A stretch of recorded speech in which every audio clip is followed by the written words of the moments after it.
Salam, selamat pagi buat anak-anak ibu semuanya. Hari ini kita bertemu lagi kembali di dalam pembelajaran pendidikan agama Kristen.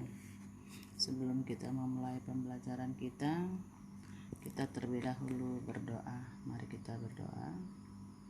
Allah yang baik, yang kami sembah melalui nama Yesus Kristus, Tuhan dan Juru Selamat kami bersyukur ya Bapa, karena atas kasih dan karunia-Mu yang tetap melindungi dan menyertai kehidupan kami, masih dapat kami mengikuti pelajaran kami.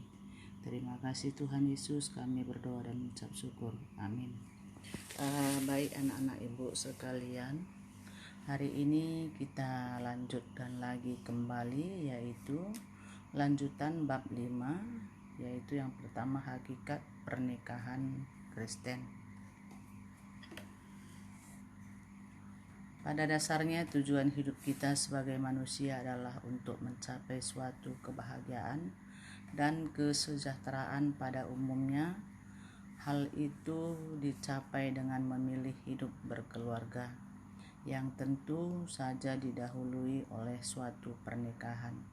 Pernikahan pada hakikatnya adalah suatu persekutuan hidup antara laki-laki dan perempuan, karena mereka saling mencintai dan ingin membentuk suatu kehidupan bersama secara tetap, memiliki tujuan yang sama, yakni ingin saling membahagiakan dan kalau diperkenankan Tuhan memiliki keturunan. Tujuan dan dasar suatu pernikahan Kristen antara lain yaitu suatu pernikahan merupakan peraturan yang ditetapkan oleh Tuhan.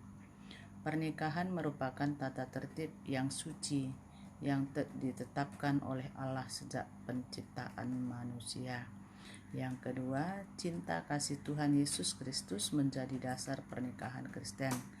Bisa kita bandingkan di dalam Yohanes 15 ayat 9 sampai 17 dan Efesus 5 ayat 22 sampai 33.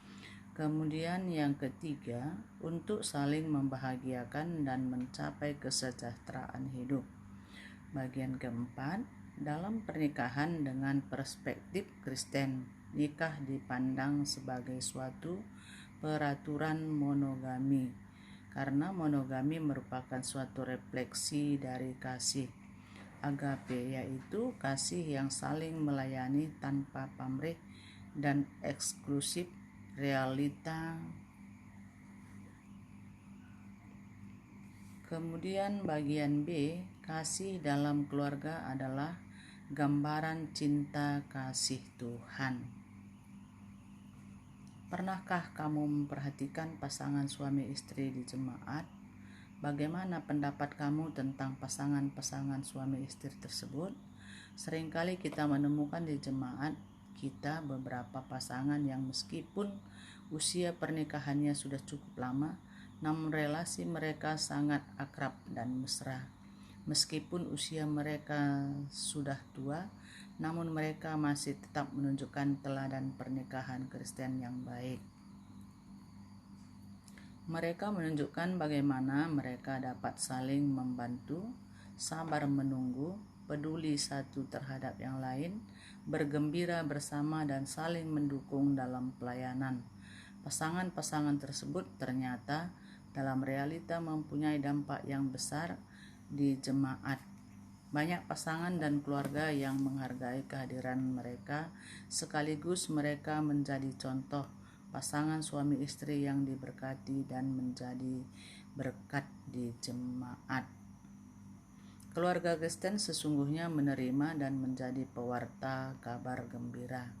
Hal itu dapat dimulai sejak saat persiapan pernikahan sebagai suatu perjalanan iman, suatu kesempatan dan peluang di mana para calon pengantin semakin memperdalam imannya dan dengan bebas menerima panggilan Kristus untuk mengikutinya dalam hidup berkeluarga. Jadi sampai di sini pertemuan kita untuk hari ini. Tugas nanti akan Ibu berikan, kamu kerjakan dan semangat terus supaya Tuhan kita melindungi kamu dan di dalam pembelajaran kamu bisa kamu teruskan.